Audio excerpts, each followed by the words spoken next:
네, 안녕하십니까 여러분. 자, 경찰학 김만입니다. 오늘 73기 경찰 간부 시험이 있었는데 막 끝났죠.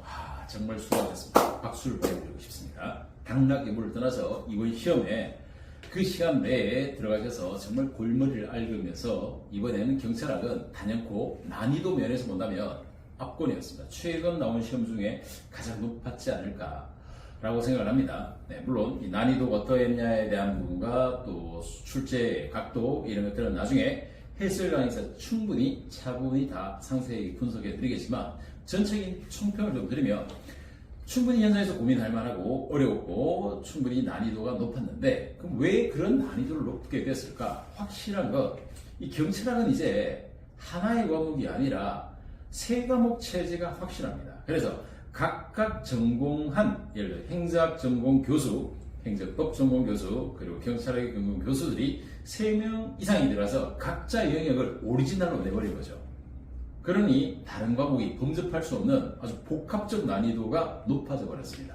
이 출제 스타일이 기존에 현직이 낼 때와 이제 교수가 들어갈 때 달라지는 점 제가 이거 아주 강조했었는데 진정 전공 과목 수준에서 이제 접근해 오기 시작했었죠. 네.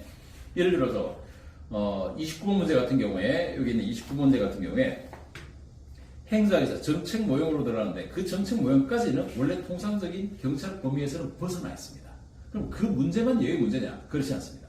또 하나는 사례형 문제들까지도 접목을 시켜버리는데 예를 들어 공직자윤리법을 적용한 7번 문제 같은 경우에 여기 있는 7번 문제 같은 경우에는 공직자윤리법을 적용해서 아예 사례형으로 케이스를 도출하도록 했었죠.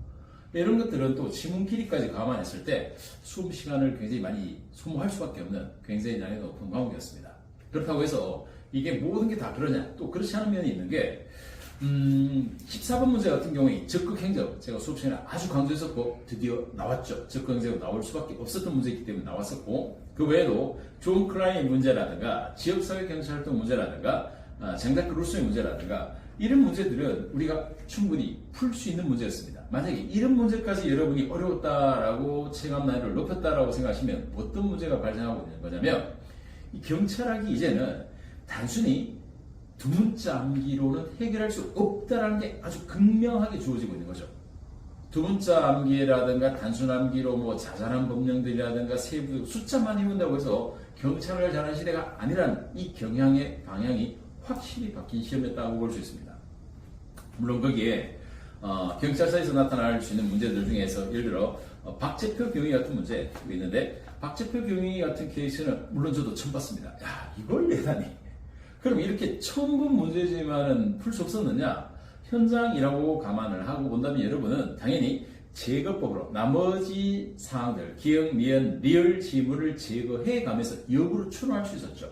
물론 체감 난이도는 높지만 풀 수는 있다는 겁니다. 그럼 과연 이런 경우에 자 우리가 경찰학이라는 이 경향성을 봤을 때 확실한 것은 제가 수업 때 강조하고 내용에 있었던 것들이 집중하는 것도 있고 또 범위를 벗어나는 것들도 있고 행정법 같은 경우에는 완전 행정법이 아니라 경찰학에서 다루는 행정법 범위인데 굉장히 심화시켜버리죠. 심화시키고 있습니다.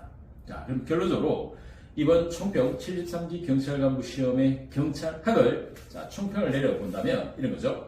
단순 암기의 두 문자 시대로 이 경찰학을 커버할 수 없다는 점은 명확합니다. 이해와 그 이해도 전공 베이스에 있는 체계적 이해가 매우 중요하죠. 그래서 제가 강의할 때 이해를 그렇게 강조한 겁니다. 자, 이런 부분이 있고 또 하나는 행정법 같은 영역은 범위는 오버하는 것처럼 뭐 소송이라든가 넘어가지는 않지만은 경찰학 범위 내에 있지만은 심화시켜 가고 있다는 점은 확실합니다. 그리고 또 하나는 경찰 간부의 문제와 순경시험의 문제가 확실히 차이를 두고 있죠. 이런 경계를 이제 넘나들 수 없습니다. 경찰 간부는 경찰 간부 시험에 맞게 준비할 수밖에 없는 문제 스타일을 갖고 있고 그리고 이 지문의 길이라든가 난이도를 봤을 때 수험 시간을 늘려주는 게 타당할 텐데 그런 요구는 받아들이지 않겠지만 이걸 감안했을 때 그럼 숙련도, 문제 해결을 위한 숙련도라는 측면에서 이 토대와 숙련도를 굉장히 많이 끌어올려야만 이런 경찰학에서 고득점을 할 수 있겠죠. 결국 경찰학의 고득점이 이번 시험 같은 경우에는 간부시험의 합격으로 이어지는 아주 중요한 정말 킬러 문항이 들어가는 킬러 과목이 되어버렸습니다.